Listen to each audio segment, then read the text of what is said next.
இப்போ பெரியாருக்கு தமிழ்நாட்டோட வரலாற்றில் முற்போக்கு வழித்தடத்தில் பெரியாருக்கும் ஒரு பங்களிப்பு உண்டு.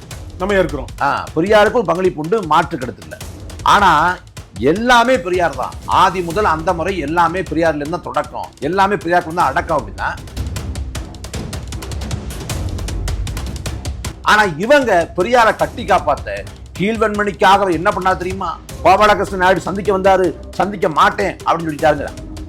அந்த நம்ம விடுதலையோட அந்த பக்கத்தை கூட பார்க்கணும். 25 கீழ்வன்மணி படுகொலை, 26 விடுதலையில் செய்தி இல்லை, 27 தான் செய்தி வருது. செய்தியில விவசாயிகளுக்கிடையே மோதல் அப்படின்னு வருது. அது என்ன விளக்கம் சொல்றாங்கன்னா, அன்னை காலகட்டத்தில் தகவல் தொடர்பு இல்லை, கிடைச்ச செய்தியை வச்சு போட்டாங்க. தினமணியில் அப்படிதான் செய்தி வந்துச்சு அப்படின்னு. தினமணி பாரப்பன பத்திரிக்கைன்னு நீங்க தான் சொல்ற. பாப்பா என்ன சொன்னாலும் அது நம்பாதங்க. அப்ப அவன் சொன்ன செய்தி எப்படி அப்படியே போட்டேன்? என்ன கேக்குறேன்னா, உரை படித்து தான் திருக்குறளை புரிஞ்சுக்கணும்ன்ற அளவுக்கு தட்டையான ஒரு தமிழ் புரிதலை வச்சுக்கிட்டு தமிழ் எப்படி தமிழ் அறிஞர் இல்லையா? அப்ப காட்டுமிராண்டி மொழின்னு சொல்லக்கூடாதுல்ல. யாமறிந்த மொழிகளிலே தமிழ் மொழி போய் இனிதானது எங்கும் காரணம் பாரதி பேசினான். இப்படி பேசுனதுக்கு காரணம் அவன் 16 மொழி படிச்சதா சொல்றாங்க. இப்படி மொழி குறித்து அறிவு இருந்துச்சு, அதுல பாரதி பேசினாப்ல. மொழி குறித்து அறிவே இல்லாம பெரியாரையும் காட்டுமிராண்டி பேசணும். அவர் வெறுப்பு தம்பி. நீங்க உண்மையிலேயே தமிழ் மொழியை படிச்சு, அதாவது சில விஷயங்களை பண்றலாம் மூர்க்கத்தான். ஒரே ஒரு சவால் தான். உனக்கு திராணி இருக்கு, துணிவு இருக்குன்னா பெரியாரை எல்லாரும் வாசிக்கணும், எல்லாரும் பெரியார் எல்லாம் உள்வாங்க அப்படின்னா, விடுதலை நீ எப்ப தொடங்கினாங்க? 30 குடியரசா? எல்லாத்தையும் வெளியிடு, எல்லாத்தையும் பொதுவுடைமையா இருக்கு, மக்களுக்கு கொடு. இல்ல அவங்களே பிரிண்ட் பண்ணிட்டுமே, அவங்களே பிரிண்ட் பண்ணி மக்களுக்கு கொடு, விடுங்க, நான் காசு கொடுத்து கூட வாங்கிக்கிறேன். பெரியார் தமிழ்நாட்டுல சாதி ஒழிப்பு பேசினாரு, சமூக விடுதலை பேசினாரு, பெண்ணிய விடுதலை இதெல்லாம் பேசினாரு. ஒருவேளை பெரியார் இதை தமிழ்நாட்டில் பேசாம அங்கிட்டு உத்தரப்பிரதேசம் பக்கமோ குஜராத் பக்கமோ போய் பேசியிருந்தாருன்னா இது எடுபட்டு இருக்குமா? எடுபட்டு இருக்காது. ஏன்னா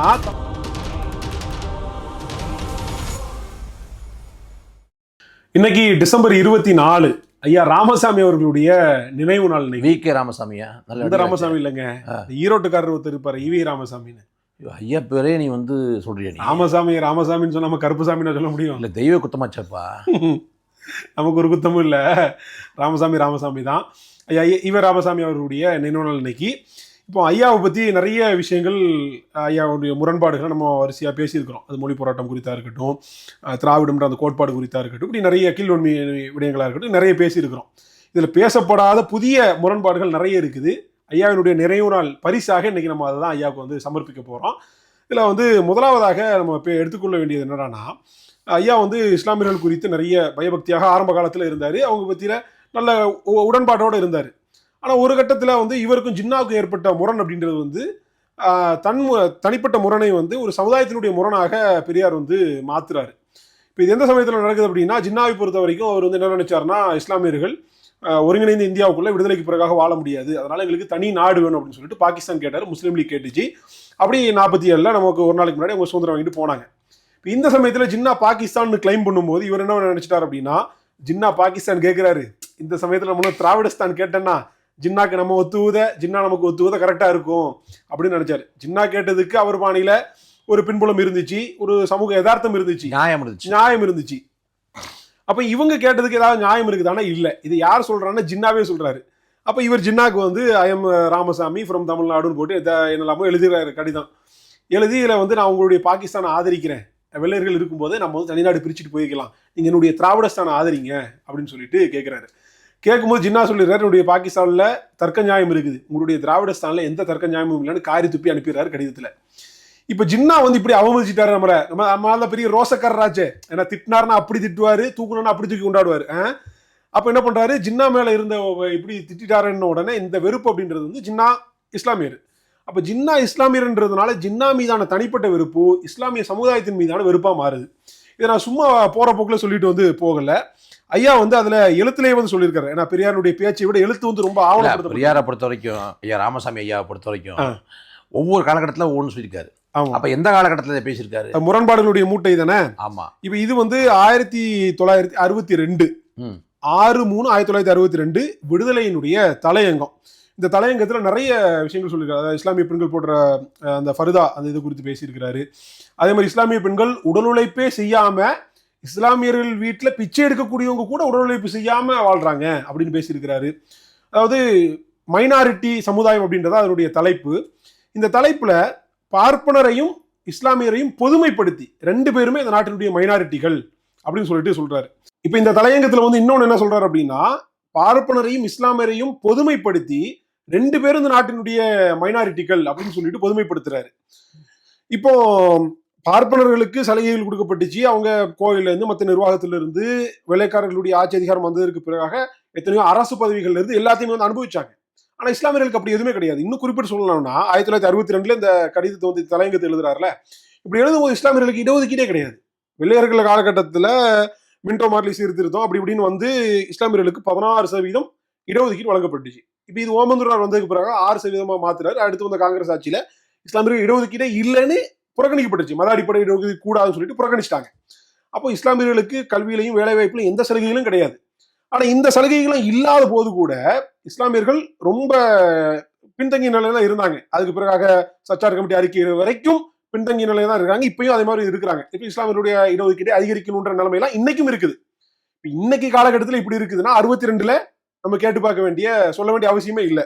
அந்த காலகட்டத்தில் ஐயா வந்து எழுதுறாரு, பார்ப்பானுக்கு பயந்து இஸ்லாமியர்களுக்கு நாம வந்து அதிக முக்கியத்துவம் கொடுத்து வந்தோமா, இது வந்து என்ன நிலைமைக்கு கொண்டு போய் விட்டுருச்சு அப்படின்னா, சாணியில கால் வைக்கிறதுக்கு பயந்து மலத்தின் மீது கால் வைக்கிறதுக்கு ஒப்பாகிடுச்சு. இப்ப அந்த அளவுக்கு என்ன இஸ்லாமிய சமூகம் பண்ணுச்சு, அப்படி என்ன செஞ்சாங்கன்னு தெரியல. ஏன்னா பெரியாருக்கு வந்து மேடை அமைச்சு கொடுத்தது, பெரியாரை வந்து பேச வச்சு அழகு பார்த்தது, பொதுவாகவே திராவிட இயக்க பேச்சாளர்களுக்கு அண்ணாதுரை உட்பட எல்லாருக்குமே வந்து இஸ்லாமியர்கள் வந்து நபிகளாருடைய அந்த பிறந்த நாள் எடுப்பாங்க, மீலாது விழான்னு சொல்லிட்டு எடுப்பாங்க. வருடா வருடம் வந்து இந்த மாதிரி திராவிட இயக்க செயல்பாட்டாளர்களை கூட்டு அழைத்து பேச வச்ச மாதிரியான அந்த நல்லிணக்கம்லாம் இருந்துச்சு. நான் சொன்ன மாதிரி ஜின்னாவுடைய அந்த முரண்பாடு அப்படின்றது வந்து இந்த முரண்பாடாக மாறினதுக்கு பிறகாக அப்படி வன்மத்தை வந்து கக்குறாரு. அதனுடைய கக்குதலுடைய வெளிப்பாடாகத்தான் நம்ம முன்னாடி சொன்ன மாதிரி அந்த கோசா முறையா இருக்கட்டும், இந்த மலத்தின் மீது கால் வச்சுக்கு ஒப்பானதா இருக்கட்டும் சொன்னது, இப்படி எல்லாமே வந்து கடைசியில இந்த இதுல வந்து என்ன முடிக்கிறார் அப்படின்னா, இவ்வளவு எழுதப்பட்டதன் காரணம் மைனாரிட்டிகளை ஆதிக்கத்தில் விட்டு வைப்பதும் அவர்களது தனிச்சலுகைகளுக்கு இடம் கொடுப்பதும் நாட்டு பெருவாரி மக்கள் சமுதாயத்திற்கு கேடு விளைவிக்கும் என்பதே ஆகும். நீ பார்ப்பனர்கள் சொன்னா அது கேடு விளைவிக்கும், அவங்க எல்லாத்துலயும் ஆதிக்கத்தில் இருக்கிறாங்க, வகுப்பாரி பிரதிநிதித்துவம் நம்ம வந்து கேட்டோம், எல்லாமே சரி. இஸ்லாமியர்கள் என்ன சலுகைகள் தான் இருந்தாங்க, எந்த சலுகையுமே இல்லையே, எந்த காலத்திலயுமே ஆதிக்கம் இல்லையே.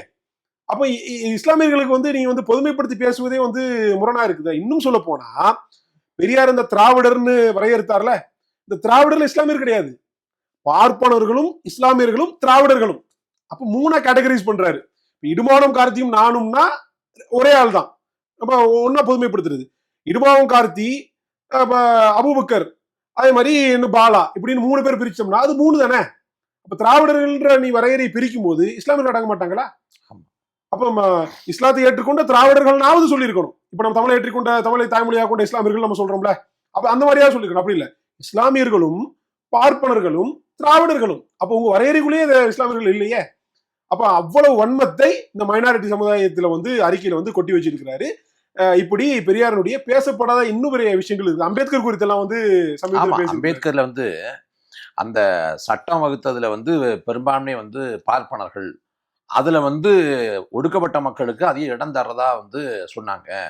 அவன் கொடுப்பான், 5 இடம் கேட்டா கூட 25 இடம் கொடுப்பான், ஆனா வந்து நான் வர முடியாது, அந்த இடத்துக்கு வர முடியாது.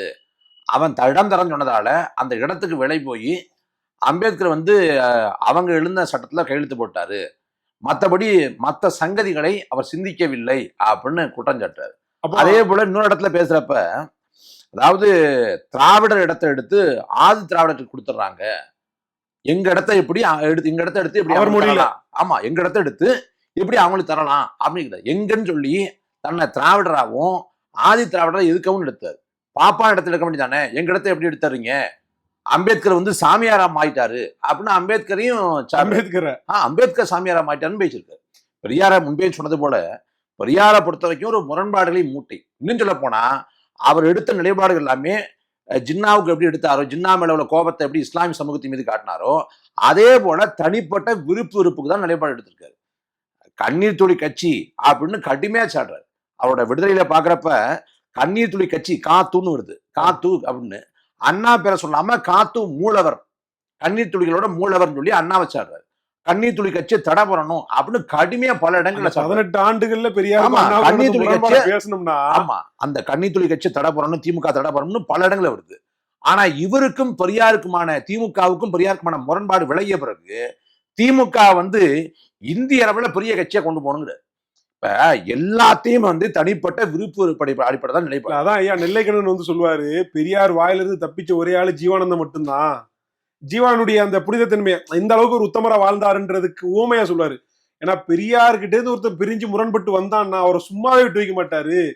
பெரியார்கிட்ட இருந்து பிரிஞ்சு வந்ததற்கும் பிறகாக பெரியார் வாயிலிருந்து இழி சொல் வாங்காத ராமசாமி ஐயாவினுடைய வாயிலிருந்து இழி சொல் வாங்காத ஒரே ஆளு ஜீவானந்தம் மட்டும்தான் அப்படின்னு சொல்லிட்டு உத்தமர் ஜீவான்னு சொல்லிட்டு அவர் வந்து சொல்லுவாரு. அப்ப அந்த அளவுக்கு இவர் வந்து தான் கூட இருக்கிற வரைக்கும் சரி, தான் கூட இருந்து கருத்தியலாவோ வேற ஏதாவது முரண்பட்டு போயிட்டாங்கன்னா கழுவி ஊத்திடுவாரு ஐயா பெரியார். இப்ப சமகாலத்துல என்னன்னா பெரியார் மீதான விமர்சனங்கள், பெரியார் மீதான முரண்பாட்டு கேள்விகள் ஒரு பக்கம். இப்ப நீ பெரியாருங்கிறத ஈவேரனோ இல்ல ராமசாமினோ இல்ல, நீங்க அந்த கூடாரத்துல யாரு பேரையுமே அப்படி சொல்ல முடியாது. அதாவது அவங்க அம்மா அப்பா எல்லாம் அவங்க பேர் வைக்கிறாங்க, நீ வைக்கும் போதே நீங்க பெரியார் வச்சுக்கிற வேண்டியதுதானே, கலைஞர் பேர் வச்சுக்கிற வேண்டியது, தளபதியின் பேர் வச்சுக்கிற வேண்டியது, சின்னவன் பேர் வைக்கிற அழைப்பு பேர் எதுக்கா வைக்கிறாங்க? அபூபக்கர்னு பேர் வைக்கிறாங்கன்னா அபூபக்கர் இங்க வாப்பா கூப்பிடுறதுக்கான ஒருத்தருக்கு பேரு. அதாவது அவங்க வந்து கலைஞர்னோ பெரியார்னோ அண்ணானோ கூப்பிடுறது அவங்க விருப்பம், உரிமை. ஆனா அந்த பேரை சொல்லிதான் மத்தவங்க எல்லாரும் சொல்லணும். இப்ப வந்து கலைஞர்னு சொல்லாம கருணாநிதினு சொன்னா அதுக்கு ஒரு முத்திரை குத்துறது, அண்ணாதுரைன்னு சொல்லி அண்ணான்னு சொல்லனா அதுக்கு ஒரு முத்திரை குத்துறது. இப்ப இவரா அப்படின்னு விவாதத்துல வந்து நியூஸ் 18 தொலைக்காட்சியில விவாதத்துல பேசுறப்ப நான் ஈவேரான்னு சொல்லிடுறேன். எப்படி ஈவேரான்னு சொல்லலாம், ஆச்சா பூச்சா அப்படின்னு கத்துறாங்க. அப்ப என்னன்னா இதை வந்து ஒரு பிம்பமா கட்டமைக்கிறாங்க. ஒரு பண்ணையாத்திரம் இருக்குல்ல, ஐயான்னு கூப்பிடணும், பெரியவன் கூப்பிடணும் அப்படிம்பாங்கல்ல, அதே போல பெரியார்னு சொல்லணும். பெரியார் மீதான விமர்சனங்களே ஏற்கிற மனப்பக்குவம் இல்லை. புத்தர் வந்து அன்பு, இரக்கம், அகிம்சை, கருணை, பரிவு அப்படின்னு போதிச்சாரு. அந்த புத்தரை வந்து ஒரு மதமாக்கி அவன் பேர்ல வந்து இனப்படுகொலை வரைக்கும் நடக்குது. அதே போல அறிவிக்கப்படாத மதமா வந்து இங்க பெரியாரை மாத்திட்டாங்க. இத வந்து நம்ம பெரியார் எப்படியோ பெரியார் திடல்ங்கிறத விட பெரியார் மடம் அப்படின்னு சொல்லலாம். அந்த அளவுக்கு மாறி போச்சு. Veeramani for your kind attention. ஆமாமா, அவன் வந்து பெரியார் மடம்னு வச்சுக்கலாம். பெரியார் மடத்துல வீரமணி ஐயா இருக்கிறாங்க. அடுத்தது பூஜாரியா? ஆமா, அடுத்தது அவர் மகன் தான் வர்றாரு. அடுத்த பொறுப்புக்கு வரும்போது தான் ஏதோ முக்கிய பொறுப்புல இருக்கு. ஆமா, அவர் மகன் தான் வர்றாரு. அப்ப என்னன்னா பெரியார் வந்து எல்லாருக்குமாக பேசினார், எல்லாருக்குமாக போராடினார் அப்படிலாம் பேசுறாங்க. பெரியாரோட எழுத்துக்கள் யாருக்கானது? அந்த எழுத்துக்களை ஏன் நாட்டுமையாக்கல? யார் யாருடைய எழுத்துக்கள் எல்லாமோ பொது உடைமை ஆகுது. இன்னும் சொல்ல போனா பெரியார் வந்து பொதுமக்கள் கிட்ட இருந்து நிதி திரட்டி ஒரு பேர் வைக்க போனா, ஒரு திருமண விருந்துல கலந்துக்கிட்டா, ஒரு வீட்டுக்கு போய் சாப்பிட போனா, இது எல்லாத்துக்கிட்டையுமே 5, 10 அப்படின்னு. ஏன்னா பெரியார சொல்லுவாங்க, ஒரு கூட்டத்துக்கு போக முன்னாடி அவரு கொஞ்சம் நேரத்துக்கு முன்னாடியே போயிடுவாராம். அவர் இருக்கிற பொருட்கள்லாம் அங்க ஏல முட்டோ வித்தோ அப்படி காசு சேர்த்து இப்படிதான் இயக்கம் கட்டினாரு. அப்ப பெரியாருடைய இயக்கமும் பொதுவா இல்ல, பெரியாருடைய எழுத்துக்களும் பொதுவா இல்ல. அப்ப வந்து பெரியார வந்து இவங்களே வந்து ஒரு சொத்தா பாக்குறாங்க. திராவிட கழகம் சொத்தா பாக்குது. அதை தாண்டி பெரியாருடைய பிம்பத்தை வந்து கட்டமைக்கிறதுல ரொம்ப தெளிவா இருக்காங்க. இப்ப உதாரணம் சொல்லணும்னா, இப்ப பெரியாருக்கு தமிழ்நாட்டோட வரலாற்றுல முற்போக்கு வழித்தடத்துல பெரியாருக்கும் ஒரு பங்களிப்பு உண்டு. நம்ம இருக்கிறோம். பெரியாருக்கும் ஒரு பங்களிப்பு உண்டு, மாற்று கருத்து இல்லை.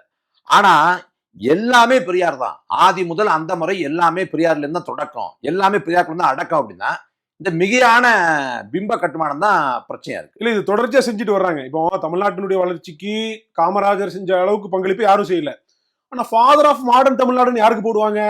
கருணாநிதிக்கு போடுவாங்க. கருணாநிதி செஞ்சது ஃபுல்லா தமிழ்நாட்டினுடைய வளங்களை கொள்ளையடிச்சது, தமிழ்நாட்டை வந்து ஊழல் மிகை மாநிலமாக மாற்றினது, உரிமைகளை காவு கொடுத்தது, எல்லாத்தையும் அடமான வச்சு இந்திரா நேருவின் மகளை வரையும் நிலையான ஆட்சி தருகன்னு வாயிலே மிதி வாங்கினது, பிறகாகவும் கூட வசனம் பேசினது, வாஜ்பாய்க்கு வந்து ரைட் பண்ண ராங் பார்ட்டின்னு சொன்னது, இப்படி எல்லாவற்றையும் அடக வச்சதுல பெரும் பங்கு கருணாநிதிக்கும் இருக்கு, ஜெயலலிதாக்கும் இருக்குது.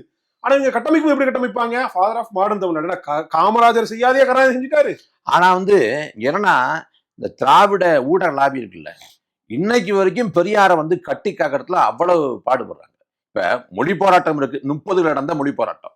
அந்த மொழி போராட்டத்துல வந்து முதன்மையான கள தளபதிகள் உயிரிந்த ஈகிகள்னா தாளமுத்து, நடராசன். இந்த தாளமுத்தும் நடராசனுமே வந்து பெரியாரியவாதிகள் தான், மாற்று கருத்து இல்லை. ஆனா 30 நடந்த மொழி போராட்டத்துல பெரியார் பங்கெடுத்தார். 60 நடந்த மொழி போராட்டத்துல போராடினவங்களை சாடினார். இந்த காளிகளை, இந்த குண்டர்களை வந்து சுட்டுக் கொள்ளாம விட்டு வச்சிருக்கீங்க அப்படிலாம் கடுமையான வார்த்தை. காங்கிரஸ் எதிராக இருந்தாரு, இப்ப காங்கிரஸ் அவ்வளவுதான் விஷயம். அப்போ இவருடைய அரசியல் நிலைப்பாடு ஒரு கட்சி மீதான ஆதரவு எதிர்ப்பு அப்படின்றது வந்து தனிப்பட்ட விருப்பத்தில் வெளிப்படுது. தனிப்பட்ட விருப்ப உறுப்பு தான். அன்னைக்கு வந்து இவர் திமுக பக்கம் திமுக கூட இல்ல, இன்னைக்கு 30 திமுக இல்ல, அன்னைக்கு ஒரே இயக்கமா இருந்தாங்க, அண்ணாவும் பெரியார் இருந்தாங்க. அதனால காங்கிரஸை வீழ்த்துவதற்கு வந்து மொழி போராட்டத்தை கையெழுத்துக்கிட்டாரு.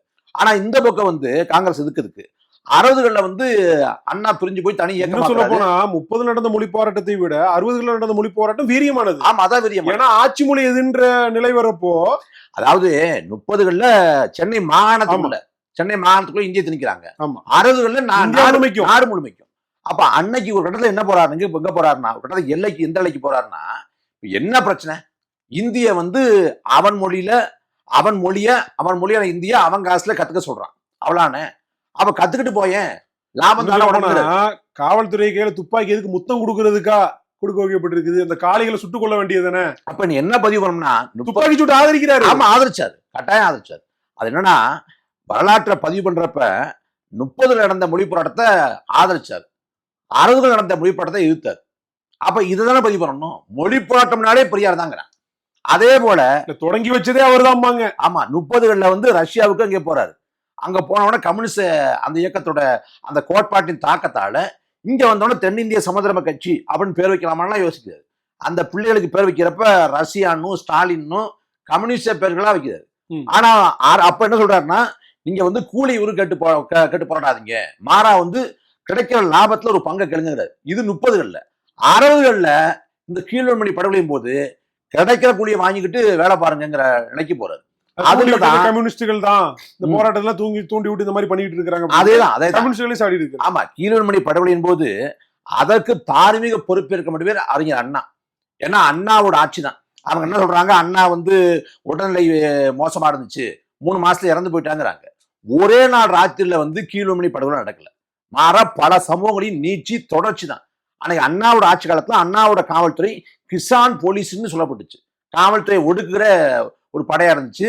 அன்னைக்கு பக்ரிசாமிங்கிற ஒருத்தர் வந்து மன்னார்குடி பக்கம் பூந்தானங்குடியில வந்து அண்ணாவோட காவல்துறையால கொலை செய்யப்பட்டாரு. இப்படி தொடர்ச்சியான சம்பவங்களோட நீச்சாதான் கீழ்வன்மணியில வந்து 44 பேர் எரிச்சு கொலை செய்யப்படுறாங்க. அதுக்கு பொறுப்பேற்க வேண்டியது அண்ணா. ஆனா அன்னைக்கு பெரியார் எடுத்த நிலைப்பாடு தவறானது. நம்ம இன்னும் சொல்ல போனா பெரியார் மட்டும் இல்ல, காமராசர், மாபோசி எல்லா நிலைப்பாடும் தவறானது. நாம மீளாய்வு செய்தப்ப காமராசை ஏற்கிறோம், காமராசோட அறம் சார்ந்த ஆட்சி ஏற்கிறோம், மாபோசியோட எல்லை மீட்பு போராட்டத்தை ஏற்கிறோம். அதே சமயத்துல இந்த முரண்பாடுகளை சுட்டி காட்டுறோம். ஆனா இவங்க பெரியாரை கட்டி காப்பாத்த கீழ்வன்மணிக்காக என்ன பண்ணா தெரியுமா, கோபாலகிருஷ்ணன் நாயுடு சந்திக்க வந்தாரு, சந்திக்க மாட்டேன் அப்படின்னு சொல்லிட்டாருங்க. அந்த நம்ம விடுதலையோட அந்த பக்கத்தை கூட பாக்குறோம். 25ஆம் தேதி கீழ்வன்மணி படுகொலை, 26 விடுதலையில செய்தி இல்லை, 27ஆம் தேதி தான் செய்தி வருது. செய்தியில விவசாயிகளுக்கிடையே மோதல் அப்படின்னு வருது.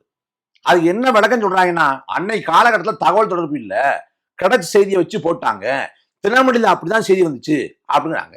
தினமணி வந்து பாரப்பட பத்திரிக்கைன்னு நீங்க தான் சொல்ற, பாப்பா என்ன சொன்னாலும் அது நம்பாதங்கிற. அப்ப அவன் சொன்ன செய்தி எப்படி அப்படியே போட்டேன்? ஒருவேளை அப்படியே போட்டனா கூட 27ஆம் தேதி பிற்காலத்துல மாத்தி இருக்கலாம், அதை மறுத்திருக்கலாம். மறுக்கல, அடிப்படையில முன்னாடி வெளியிட்டுட்டோம், மாத்தி அதை மறுக்கல.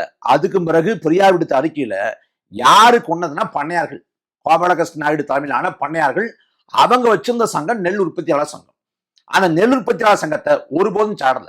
இந்த கீழ்வன்மணி படுகொலைக்கு பிறகு அடுத்த மாசம் ஜனவரி மாசம் செம்மனார் கோயில், அதே நாகப்பட்டினம் அருகாமையில் இருக்கக்கூடிய செம்மனார் கோயில்ல ஒரு பொதுக்கூட்டம். அந்த பொதுக்கூட்டத்துல பெரியார் பேசுறப்ப இந்த நெல் உற்பத்தியாளர் சங்கம் தான் அந்த சாவுக்கு காரணம், அதை தடபடணும் பேசியிருந்தா இவர் சரியான ஆள். ஆனா அதை பேசாம அவர் என்ன சொல்றாரு, கம்யூனிஸ்டுகள் கழகம் பண்ணி 42 பேர் சாக வழிவகுத்துட்டாங்க, அவங்க பரவிட்டு இருக்காங்க. இந்த தீய சக்தி யாரு? கம்யூனிஸ்டுகள் தீய சக்தியா. மறந்தும் கூட நெல் உற்பத்தியாளர் சங்கத்தை தடை பண்ணணும் அப்படின்னு சாடல.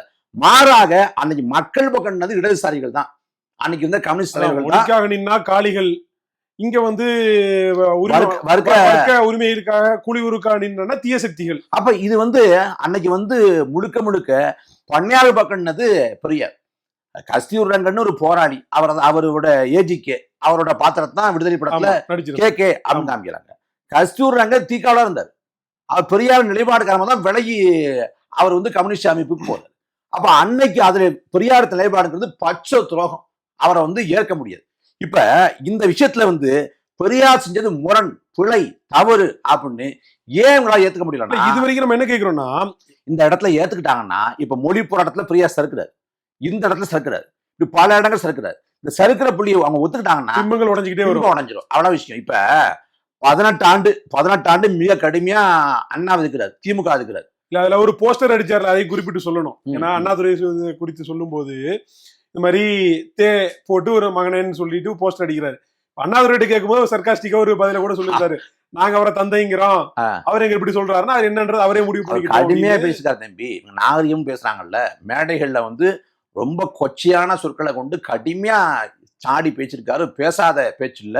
இந்த 18 ஆண்டு, அதாவது 18 ஆண்டு கண்ணீர் துளி பசங்க, கண்ணீர் துளி கட்சி அப்படின்னு மிக கடுமையா வந்து கட்சியை தடை பண்ணணும் அப்படிலாம் பேசினவரு 67ல திமுக வென்ற பிறகு திருச்சி இருக்காரு ஐயா ராமசாமி. தோல்ல துண்ட போட்ட உடனே மாறிட்டாரு. இவங்க எல்லாரும் கருணாநிதி, இவங்க அண்ணா எல்லாரும் போய் திருச்சி இருக்கிற பெரியார்ட்ட போய் சமர்ப்பிக்கிறேன், இந்த ஆட்சியை, இந்த வெற்றியை உங்களுக்கு தான் சமர்ப்பிக்கிறேன்னு மனம் குளிர்ந்து போய் அத்தோட எங்க ஊர்ல இந்த மாதிரி ஆட்களை உற்சாகம் அடையன்னு சொல்லுவாங்க.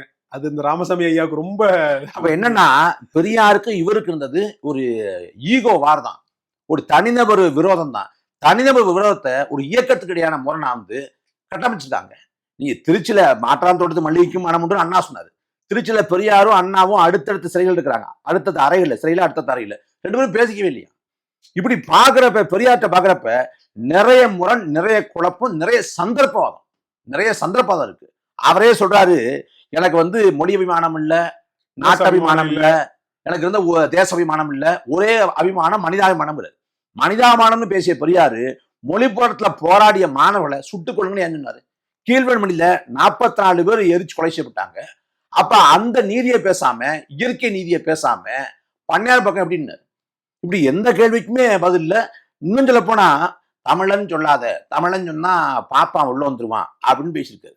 ஆனா நீதி கட்சியில வந்து தெலுங்கு ஆதிக்கம் இருக்கு அப்படின்னு சொல்றப்ப, இல்ல இங்கேயும் தமிழ் இருக்காங்க அப்படின்னு சொல்றதுக்கு ஐயர்களை அந்த சமயத்துல வந்து சொல்றப்ப ஐயர்களை எல்லாம், பார்ப்பனர்களை எல்லாம் தமிழன் காட்டுறாரு. அப்ப அந்த சமயத்துல நீ அந்த பயன்பெற்றவங்க சொல்றப்ப பார்ப்பனர்களா தமிழர். இன்னொரு சமயத்துல பேசும்போது பச்சை தமிழர் காமராஜுக்கு ஓட்டு போடுங்க அப்படின்னு சொல்லிட்டு, அப்ப ஏன் தமிழன் சொல்லணும்? பச்சை திராவிடர்னு சொல்லி இருக்கலாமே. அதே காமராசரை அதுக்கு முன்பாக இவர் வந்து விசத்தேல் அப்படின்னு வச்சிருக்காரு. ஜிடி நாயுடுவை வந்து ஆதரிச்சு காமராசர் எதிர்த்து வேலை செஞ்சிருக்காரு ஒரு இடைத்தேர்தல் இல்லையா? ஆமா. அப்ப இது பாக்குறப்ப நிறைய முரண்கள், நிறைய சறுக்கள், நிறைய சந்தர்ப்பவாதம். அவருக்கு என்னன்னா, தாங்கிற ஒரு தாண்மை வந்து எப்போதும் இருந்திருக்கு. அவருக்கு வந்து ஒரு இன்செக்யூரிட்டி ஆங்கில சொல்லணும்னா, தான் தமிழை இல்லைங்கிறது ஒரு பிரச்சனையா இருக்கு. அதனால வந்து திராவிடர் அப்படிங்கிறத வந்து அவர் விடாப்படியே பிடிச்சுக்கிட்டாரு. இதுல என்ன சொல்றாருன்னா, தெலுங்கு, கன்னடம், மலையாளம் இதெல்லாம் வந்து ஒரே மொழிங்கிறாரு. ஒரே மொழி, வெவ்வேறு பேச்சு வழக்குங்கிறாரு. அப்ப வந்து அவருக்கு மொழி குறித்த தட்டையான புரிதல் அவருக்கு அவ்வளவுதான், ரொம்ப தட்டையான புரிதல். மொழிங்கிறது ஒரு தகவல் தொடர்பு சாதனம், தொலைத்தொடர்பு கருவி. அது வந்து கொண்டாடுவதற்கு ஒண்ணுமே இல்லை. தமிழ் தாய் வாழ்த்தை வந்து எதுக்கு தமிழ் தாய் வாழ்த்துன்னு கேட்டிருக்காரு. தமிழ் தாய் வாழ்த்து எதுக்குன்னு கேட்டிருக்காரு. அதே போல அந்த தமிழ் காட்டமுறாண்ட மொழின்னு சொன்னது, தமிழ் சனியன் சொன்னது, வேலைக்காரி கிட்ட ஆமா ஆங்கிலம் பேசுங்கன்னது, தமிழ்ல என்ன இருக்கு அப்படின்னு கேட்டது. வேலைக்காரிக்கு எனக்கு இங்கிலீஷ் தெரிஞ்சாலும் வேலைக்காரிக்கு முதல்ல இங்கிலீஷ் தெரியும். பரிமேலகர் உரையை படிச்சுட்டு திருக்குறள் ஆரிய குரல்னு சொன்னது ஒரு நிலைப்பாட்டை மாத்திக்கிட்டு தான் சொல்றாங்க. இல்ல நான் என்ன கேக்குறேன்னா, உரை படித்து தான் திருக்குறளை புரிஞ்சுக்கணும்ன்ற அளவுக்கு தட்டையான ஒரு தமிழ் புரிதலை வச்சுக்கிட்டு தமிழ் எப்படி தமிழ் அறிஞரே இல்லையா? அப்ப காட்டுமிராண்டி மொழின்னு சொல்லக்கூடாதுல்ல. நான் இப்போ யாமறிந்த மொழிகளில தமிழ் மொழி இப்போ இனிதானது எங்கும் காரணம்னு பாரதி பேசினான். இப்படி பேசுனதுக்கு காரணம் அவன் வந்து 16 மொழி படிச்சதா சொல்றாங்க. இப்படி மொழி குறித்த அறிவு இருந்துச்சு, அதுல வந்து பாரதி பேசினாப்ல. மொழி குறித்த அறிவே இல்லாம பெரியாரையும் காட்டுமிராண்டி பேசணும். அவர் வெறுப்பு தம்பி. நீங்க உண்மையிலேயே தமிழ் மொழியை படிச்சு, அதாவது சில விஷயங்களை வந்து அவர் பண்றலாம் மூர்க்கத்தனம். இப்ப வந்து அவர் வந்து இந்த கல்லுக்காக தென்னை மரங்களை வெட்டி சாச்சாருன்னு படிக்கிறோம். வெட்டி சாச்சது வந்து காங்கிரஸ்ல இருந்தப்ப, அவர் காங்கிரஸ் இருந்தப்ப வந்து மது விலக்குங்கிறத முதன்மையா வலியுறுத்தினதால வெட்டி சாச்சாரு. வட மாநிலங்களை பாக்குறப்ப வட மாநிலங்களை வந்து கல்லை வந்து ஈச்ச மரத்தை இருக்கிறான். ஈச்ச மரத்துக்கு ஒரு பயன்பாடு கிடையாது, அதான் வெட்டி சாச்சா. ஆனா இங்க கல்லு வந்து தென்னை மரத்துக்கு பயன்பாடே கிடையாது, முதன்மை பயன்பாடே இல்லை. ஆனா தென்னையை வெட்டி சாச்சு. சொல்ல போனா தென்னங்களை விட பணங்கள் தான் அதிகமா பயன்படுது. ஆமா, அதை வெட்டி சாச்சாரு. அதுக்கும் பிறகு அதே பெரியார் வந்து சுயமரியாதை இயக்கம், திராவிட கழகம் வர்றப்ப அவர் மதுவிலக்கு, தூய்மைவாதம் அப்படிங்கிற நிலைப்பாட்டுக்கு வந்து மதுவிலக்கை ஏற்க மறுக்கிறார். இப்படி அதுலயும் பாத்தீங்கன்னா அவ்வளவு முரண்பாடு. அப்போ அதுக்கு முன்னாடி தென்னை மரத்தை வெட்டினப்போ அவருக்கு வந்து கல்லு பிரச்சனையா இருந்திருக்கலாம். இதுல மது அவர் ஏதாவது டேஸ்ட் பண்ணி ஏதாவது பண்ணிட்டாரோ என்னமோ தெரியல, மது பிரியர் ஆயிட்டாரு போல, அதனால இப்படி ஆதரிச்சுப்பாரு. இப்படி முரண்பாடுகள் நம்ம எடுத்து பேசணும்னா பேசிக்கிட்டே போகலாம். இன்னும் சொல்ல போனோம்னா நீங்க முன்னாடியே நம்ம சொன்ன மாதிரி பெரியாருடைய எழுத்துக்களை வந்து இது வரைக்கும் இங்க வந்து பொதுவா அறிவிக்கல. ஏன்னா இவங்களே கூட ஒரு புத்தகமா போடல. ஏன்னா குறிப்பிட்ட சில பாகங்கள் இவங்களுக்கு தேவையானது எதுவோ நம்ம ஆணையம் தையாதானே அதை வெட்டி ஒட்டி தான் நிறைய பண்ணிருக்கிறாங்க. இன்னும் விடுதலை ஏட்டினுடைய இதழ்கள் நிறைய இன்னும் வெளிவராமலே இருக்குது, குறிப்பிட்ட காலத்துக்கு மறைச்சு வச்சிருக்கிறாங்க. அந்த இதெல்லாம் வெளியே வந்துச்சு. ஒரே ஒரு சவால் தான், உனக்கு திராணி இருக்கு, துணிவு இருக்குன்னா பெரியாரை வந்து எல்லாரும் வாசிக்கணும், எல்லாரும் பெரியார் எல்லாம் உள்வாங்க அப்படின்னா விடுதலை நீ எப்ப தொடங்கினாங்க? 30 குடியரசா? எல்லாத்தையும் வெளியிடு, எல்லாத்தையும் பொதுடைமையாக்கு, மக்களுக்கு கொடு. இல்ல அவங்களே பிரிண்ட் பண்ணிட்டுமே, அவங்களே பிரிண்ட் பண்ணி மக்களுக்கு கொடு, விடுங்க, நான் காசு கொடுத்து கூட வாங்கிக்கிறோம். இன்னைக்கு இணையத்துல வாய்ப்புகள் இருக்கு, எல்லாத்தையும் கொண்டு போய் சேர்க்க வாய்ப்பு இருக்கு. பெரியார் நிலைப்பாடுகள் என்ன? அவர் எதுக்காக எடுத்தாரு? எல்லாத்தையும் வையே. இல்ல ஒவ்வொரு இதை கொசு கடிச்சா கூட புத்தகங்கள் எழுதுற வீரமணி, ஆசிரியருக்கு வீரமணி போட்டு ஒரு புத்தகம் வந்துடும். 100கணக்கான புத்தகங்கள் எழுதுக்க சொல்றாங்க. ஐயாக்கு வாழ்த்துக்கள். இன்னும் பல 100 புத்தகங்கள் எழுத வாழ்த்துக்கள். நான் தம்பி, அதாவது பெரியார பேசி வர்றோம். பெரியாரோட சீடர் இருக்காருல்ல ஐயா வீரமணி, அண்மையில ஒரு செய்தியை பார்த்தேன். 98, அதாவது 91 தொடங்கி 91 தொடங்கி 2004 நினைக்கிறேன், 2004 வரை, 4 தெரியல, இந்த காலகட்டத்தில் பெருவாரியான காலகட்டம் வந்து ஜெயலலிதாவை தான் ஆதரிச்சிருக்காரு. ஆமா, ஜெயலலிதா வந்து வாஜ்பாய் கூட அந்த கூட்டணி இருந்த சமயத்துல கூட 93 எனக்கு அதிர்ச்சியா இருந்துச்சு. 13 மாசம் 98ல வந்து வாஜ்பாயோட 2வது ஆட்சி 13 மாசம் தாக்கு பிடிக்குது. அந்த ஆட்சி அமையறப்ப வாழ்த்திருக்காரு. ஜெயலலிதாவோட 6 அம்ச கோரிக்கை, பாபர் மசூதி இடிப்பிற்கு பிறகு அவங்க வந்து என்னுடைய கோரமுகம் தெரிஞ்சு கரசவேக்கு நடந்து நாடு முழுமைக்கு ரத்த கலவரம் ஏற்பட்டு ரத்த சகதியினால இந்தியா முழுமைக்கு நினைக்கப்பட்டதுக்கு பிறகாகவும் கூட என்ன கூத்துனா, அந்த சமயத்துல வந்து ஆட்சியெல்லாம் டப்புன்னு கவுழ்ந்துக்கிட்டு இருந்ததால நிலையான ஆட்சி அப்படின்னு முழக்கம் வைக்கப்பட்டுச்சு. நிலையான ஆட்சியை விட நீதி ஆட்சி தான் முக்கியம். நீதி ஆட்சியை பாஜக தருவாங்கன்னு நம்புறோம். எப்ப? பாபர் மசூதி இடிக்கிறதுக்கு பிறகு. குருட்டு நம்பிக்கைன்னு சொல்றாங்கல்ல, இந்த மாதிரி ஒரு குருட்டு நம்பிக்கை இருக்கு. அப்ப நீ இன்னும் சொல்ல போனா 91 96 தான் ஜெயலலிதாவோட உச்சபட்ச கொடுமையான ஆட்சி காலம். அந்த 91 96 வரைக்கும் முழுமையா ஜெயலலிதாவை ஆதரிச்சது ஐயா வீரமணி. முழுமையா ஆதரிச்சிருக்காரு, பல இடங்கள் ஆதரிச்சிருக்காரு. அப்ப அதுக்கு பிறகுதான் அவர் வந்து கருணாநிதியோட முரண்பாடே வருது. அப்ப அந்த காலகட்டம் பாக்குறப்ப வீரமணி பாக்குறோம், பெரியார பாக்குறப்ப பெரியார் காலம் வந்து சமூக வலைதளங்கள் இல்லாத காலகட்டம். இன்னைக்கு மாதிரி சமூக வலைதளங்கள் இருந்துச்சுன்னா பெரியார் என்னைக்கே அம்பலப்பட்டிருப்பாரு. இன்னைக்கு ஒரு பிம்பமா கட்டமைச்சு அதை நிலைநிறுத்தி கொண்டு போயிட்டாங்க. அது அந்த பிம்பத்தை உடையாம சரியாம பார்த்துக்கணுங்கிறாங்க.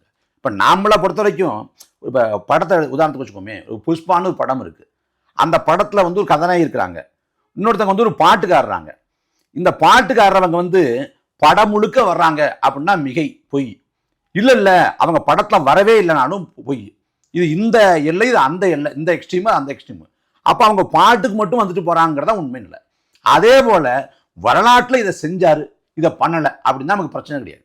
ஏன்னா எல்லாத்தையும் மிகைப்படுத்தி தமிழ் சமூகத்தை வந்து 2000 ஆண்டுகள அறிவு சமூகத்தை. அதான்மா, நீங்க உங்களுக்கு நாங்க வந்து இப்ப பல் துலக்கத்துக்கு சொல்லி கொடுத்தது நாங்க தான், பேண்டிஜெட் டவுசர் போடுறதுக்கு சொல்லி கொடுத்தது கூட நாங்க, தலை சீவ சொல்லி செருப்பு போட்டதே பெரியார்னாலதான் சொல்லிட்டு இருக்கிறாங்கன்னா, அப்ப இதுதான் நம்ம வந்து நாம இப்ப அந்த வார்த்தைகளை பயன்படுத்துறோம். பூமரங்கள் அப்படிங்கிற வார்த்தையை பயன்படுத்துறாங்க. அது என்னங்கிறப்ப விளக்கம் நாங்க எந்த அளவுக்கு உண்மைன்னு தெரியல. பூமர் வந்து நீங்க 97ல பார்த்தாலும் ₹1, இன்னைக்கு பார்த்தாலும் ₹1 மாறாம இருக்கு, அது அப்படியே இருக்கு. இந்த மாதிரி மாறாம பழமைவாதியா இருக்கவங்க தான் பூமரங்கள் அப்படிங்கிறாங்க.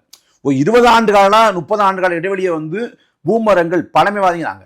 2000 ஆண்டுக்கு முன்னாடி நாகரிகம் பிறக்காத காலகட்டத்தில் அன்னைக்கு வந்து வள்ளுவன் வந்து எப்போல் யாராவை கேட்பனும் மெய்ப்போல் காண்பது அறிவு அப்படின்னு சொல்றான்னா, யார் சொன்னாலும் கேட்காதங்கிறான்னா, தெய்வத்தான் ஆகாதன்னு முயற்சித்தன் மெய்வர்த்த கூலி தரும்னு பிறப்புக்கும் எல்லா உயிருக்கும் சமத்துவம் படுறான்னா, மானத்தை வீரத்தை அன்னைக்கு வந்து கொடைய அப்புறம் விருந்தோம்படை எல்லாத்தையும் அன்னைக்கே படுறான்னா, தமிழ் சமூகம் எவ்வளவு பெரிய அறிவு முதிர்ச்சி கொண்ட சமூகம் இருந்திருக்கும் 2000 ஆண்டுக்கு முடிய. அப்ப அந்த சமூகத்தை வந்து பெரியார் தான் வழி நடத்தினாரு, பெரியார் தான் கொண்டு போனார்னா இது எப்படி ஏற்றுக்க முடியும்? இல்லை, நான் கேட்குற எளிமையான கேள்வி ஒன்று தான். இப்போ பெரியார் வந்து தமிழ்நாட்டில் வந்து சாதி ஒழிப்பு பேசினாரு, சமூக விடுதலை பேசினாரு, பெண்ணிய விடுதலை இதெல்லாம் பேசினாரு. ஒருவேளை பெரியார் இதை தமிழ்நாட்டில் பேசாம அங்கிட்டு உத்தரப்பிரதேசம் பக்கமோ குஜராத் பக்கமோ போய் பேசியிருந்தாருன்னா இது எடுபட்டு இருக்குமா? எடுபட்டு இருக்காது. ஏன்னா தமிழ் மண் வந்து ஏற்கனவே அதுக்காக பதப்படுத்தப்பட்ட மண்ணு. சமகாலத்தில் எடுத்துக்கொண்டா கூட அதுக்கு முன்னாடியே வந்து அயோத்திதாசர் வந்து பேசியிருந்தாரு, ரெட்டமலை சீனிவாசன் பேசியிருந்தாரு, அதுக்கு முன்பாக ஐயாவளின்னு சொல்லிட்டு அங்க கேரளா பக்கம் அவங்க பேசியிருந்தாங்க. இப்படி எண்ணற்ற தமிழறிஞர்கள் இங்க பேசி பதப்படுத்தி வச்சிருந்தாங்க. அதனுடைய நீட்சியாக பெரியார் வந்ததுனால, அந்த உரசல் இருந்ததுனால பெரியார் பேசினதும் பற்றி கொண்டது. அதாவது இந்த முற்போக்கு அப்படிங்கிறது ஏற்கனவே வந்து அங்க பாதையை போட்டாங்க. ஆமா, அந்த பாதையில ரொம்ப தூரம் பயணிச்சவர் வேணா நீங்க அப்படி வேணா நீங்க சொல்லிக்கலாமே ஒழிய, போட்ட ரோட்டு கொஞ்சம் வெள்ளை அடிச்சுட்டு விட்டு போனார் பெரியார். பாதை போட்ட ரெட்டமலை சீனிவாசன், அயோத்திதாச பண்டிதர், 2000 ஆண்டுக்கு முடிய வள்ளுவன். ஆனா இங்க வந்து எல்லாமே பெரியார் தான் அப்படின்னோடனே இப்ப என்ன அவங்க போயிட்டாங்க அப்படின்னா, நம்ம பெரியார் மீதான விமர்சனங்கள், பெரியார் மீதான குறைபாடுகள், முரண்பாடுகள் இதெல்லாம் ஒரு பக்கம்னால ஈவேரான்னா உடனே என்ன சொல்றான், இது வந்து சங்கிகளோட முடி நடங்குதான். இதுல எப்படி நான் இவங்க பேருக்கு ஏத்த மாதிரி அடைமொழி வச்சிருப்பாங்க. ஆக்கு ஏத்த மாதிரி அறிஞர் அண்ணா, காக்கு ஏத்த மாதிரி கலைஞர் கருணாநிதி, இப்படி பேருக்கு ஏத்த மாதிரி அவங்க மொழியை வந்து செட் பண்ணி வச்சிருப்பாங்க. அதான் இவங்க என்னன்னா, யுனெஸ்கோ வந்து பெரியாருக்கு வந்து யுனெஸ்கோ மன்றம் இருக்குது வலசராக்கம் பக்கத்துல இருக்கு. அதான் அந்த ஒரு கதை சொல்லு, அதாவது யுனெஸ்கோ அப்படின்னு சொல்லி யுனெஸ்கோ விருது கொடுத்து, யுனெஸ்கோ விருது கொடுத்துன்னு சொன்னதை விட தெற்காசியாவின் சாக்ரட்டிஸ் இவரு. தெற்காசிய நாடுகள்ல இந்தியாவே கிடையாது அப்படின்னு தெற்காசியாவின் சாக்ரட்டிஸ். அதாவது இதுல வந்து பெரியாரை வந்து ஒரு கழகக்காரன், ஒரு கிளர்ச்சி பண்ணாரு, அது சரியோ தப்போ கிளர்ச்சி பண்ணாரு, ஒரு கழகக்காரன் தாக்கத்தை ஏற்படுத்தாங்கிறதுல மாற்று கருத்து இல்லை. அவர் போராடினாரு, போராடின்னு கூட வச்சுக்கலாம், அது ஒன்றும் இல்லை. போராடினாரு, போராடின்னு கூட வச்சுக்கலாம். அதாவது அவரை வந்து ஒரு கருத்தியல்வாதியாலாம் நம்ம முடிவே பண்ண முடியாது. ஏன்னா பல முரண்பாடுகள், பல குழப்பங்கள், பல சந்தர்ப்பவாதங்கள், தனிப்பட்ட விருப்பு வெறுப்புக்கு தான் பல நிலைப்பாடுகள் எடுத்திருக்காரு. அவர் இவ்வளவு பார்ப்பன எதிர்ப்பை பேசினார் அப்படின்னா, பார்ப்பனரான ராஜாஜி கிட்ட தன் திருமணம் குறித்து, திருமணம்னா திருமணம் மட்டும் இல்லை, திருமணத்துடன் இயக்கத்தோட வாரிசா வந்து மனையமே அறிவிக்கிற முடிவு, இது குறித்து அன்னைக்கு பெரியார் வந்து ராஜாஜிக்கு தான் ஆலோசனை பண்ணாரு. அண்ணாதுரைக்கு காண்டே அதுதானே. ஆமா, கூட நம்மளே இருக்கிறான், சம்பத் இருக்கிறாரு, கருணாநிதி இருக்கிறாரு, இயக்க தோழர்களா இருக்கிறாங்க, எங்க கூட பேசாம நீங்க என்ன இயக்கத்தை முடிவு பண்றதுக்கு ராஜாஜி போய் கேட்கிறீங்க. ராஜாஜி கேட்ட விஷயம் குறித்து ஒரு பொது மேடலே வந்து அண்ணா வந்து பெரியாரை வச்சுக்கிட்டு கேட்டுறாரு. ஆனா அது சொல்ல முடியாது, என் தனிப்பட்ட விவகாரம் அப்படின்னு கடந்து போறாரு. அதே போல பார்ப்பனர்களை தேர்தலில் ஆதரிச்சிருக்காரு. காஞ்சிபுரத்துல வந்து அண்ணா வேட்பாளர், திராவிட நாடு கேட்கக்கூடிய அண்ணா. அந்த பக்கம் எதுக்கு என்னன்னா, வானமே இடிஞ்சு விழுந்தாலும் சரிதான், இந்தியாவிலிருந்து ஒரு பகுதியை பிரிச்சு கொண்டு போறதுக்கு அனுமதிக்க மாட்டேன் அப்படின்னு சொன்ன காங்கிரஸ். அந்த காங்கிரஸ் கட்சி வேட்பாளர் பார்ப்பனர். அண்ணாவை எடுத்துன்னா பார்ப்பனரை வந்து பெரியார் ஆதரிச்சிருக்காரு.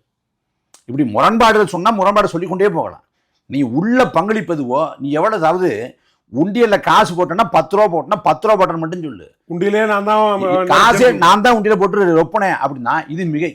அப்ப இந்த இடத்துல இது பண்றப்ப ஐயா சுபவியோட மொழிநடை சொல்லணும்னா, தடுப்பாட்ட நாம அடிச்சாட வேண்டிய நிலைமை வருது.